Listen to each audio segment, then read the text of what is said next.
গ্রামের পুরনো সেই বাড়িটা আজ অনেকদিন পর আবার জমে উঠেছে। উঠোন জুড়ে মানুষের ভিড়, রান্নাঘর থেকে ভেসে আসছে মশলার গন্ধ, আর চারদিকে হাসি আড্ডা। কারণ আজ বাড়িতে বিয়ের আয়োজন। অনেকদিন পর শহর থেকে গ্রামে ফিরেছে অর্ণব। এখন সে একজন ডাক্তার, নিজের কাজে ব্যস্ত। কিন্তু এই বাড়ি, এই মানুষগুলো সবই তার শৈশবের স্মৃতি। বাড়ির গেট দিয়ে ঢুকতেই হঠাৎ তার চোখ আটকে যায়। সামনে দাঁড়িয়ে আছে এক মেয়ে, লাল শাড়ি, খোলা চুল, মিষ্টি হাসি। অর্ণব থমকে দাঁড়ায়। ধীরে ধীরে সে বলে ওঠে, মেঘলা। মেয়েটা হেসে বলে, কি, চিনতে পারোনি? অর্ণব হালকা হেসে বলে, চিনব না মানে? কিন্তু তুমি এত বদলে গেছো যে চিনতেই পারছিলাম না। মেঘলা তার চাচাতো বোন। ছোটবেলা থেকে একসাথে বড় হওয়া, দুষ্টুমি, ঝগড়া, সবকিছুতেই তারা ছিল সঙ্গী। কিন্তু আজকের মেঘলাকে দেখে অর্ণবের বুকের ভেতর অন্যরকম একটা অনুভূতি জেগে ওঠে। মেঘলা একটু মজা করে বলে, ডাক্তার সাহেব, শহরে গিয়ে আমাদের একদম ভুলেই গেলে? অর্ণব একটু অপ্রস্তুত হয়ে বলে, না, কাজের চাপ ছিল। মেঘলা হেসে বলে, বুঝেছি, কাজের চাপ না, অন্য কারো চাপ। অর্ণব হেসে ফেলে, কিন্তু মেঘলা ধীরে বলে, সবাই বদলায় না অর্ণব, কেউ কেউ অপেক্ষা করেও থাকে। এই কথাটা অর্ণবের মনে গভীর দাগ কাটে। সন্ধ্যা নেমে আসে, বাড়ির উঠোন আলোয় ঝলমল করে ওঠে। গান, নাচ, আনন্দ সব মিলিয়ে উৎসবের আবহ। অর্ণব একা বসে থাকে বারান্দায়। হঠাৎ মেঘলা এসে পাশে বসে। সে জিজ্ঞেস করে, একা বসে আছো কেন?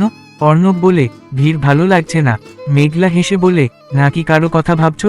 অর্ণব কিছুক্ষণ চুপ থেকে বলে, মেঘলা, তুমি কখনো কাউকে ভালোবেসেছো? মেঘলা একটু থেমে বলে, হ্যাঁ। অর্ণবের বুক কেঁপে ওঠে। সে জিজ্ঞেস করে, কে? মেঘলা মৃদু হেসে বলে, বলবো না, কারণ সে এখনো বুঝতে পারেনি। অর্ণব চুপ হয়ে যায়। পরদিন সকালে হঠাৎ বাড়ির ছোট্ট ছেলে রাহুল অসুস্থ হয়ে পড়ে। জ্বর আর বমিতে সবাই ভয় পেয়ে যায়। চারদিকে দৌড়াদৌড়ি শুরু হয়। অর্ণব এগিয়ে আসে। ডাক্তার হিসেবে সে দায়িত্ব নেয়। মেঘলা সারাক্ষণ তার পাশে থাকে, ওষুধ এনে দেয়, পানি দেয়, বাচ্চাটাকে সামলায়।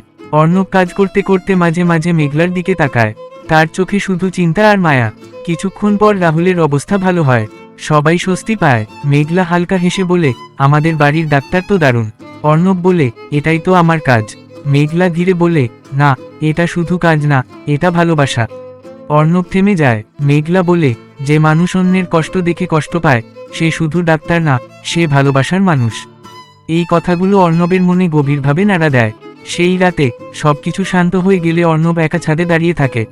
আকাশে তারা, হালকা বাতাস। হঠাৎ মেঘলা এসে পাশে দাঁড়ায়। সে বলে, একা একা কি ভাবছো? অর্ণব ধীরে বলে, তোমার কথা। মেঘলা অবাক হয়। অর্ণব তার দিকে তাকিয়ে বলে, ছোটবেলা থেকে তুমি ছিলে আমার সবকিছু।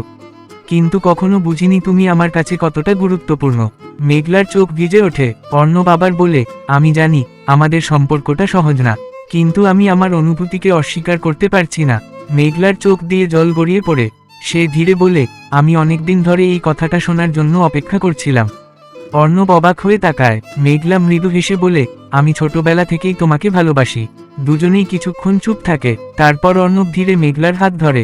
সে বলে, তুমি কি আমার সাথে থাকবে সব বাধা পেরিয়ে? মেঘলা চোখ বন্ধ করে বলে, সব সময়।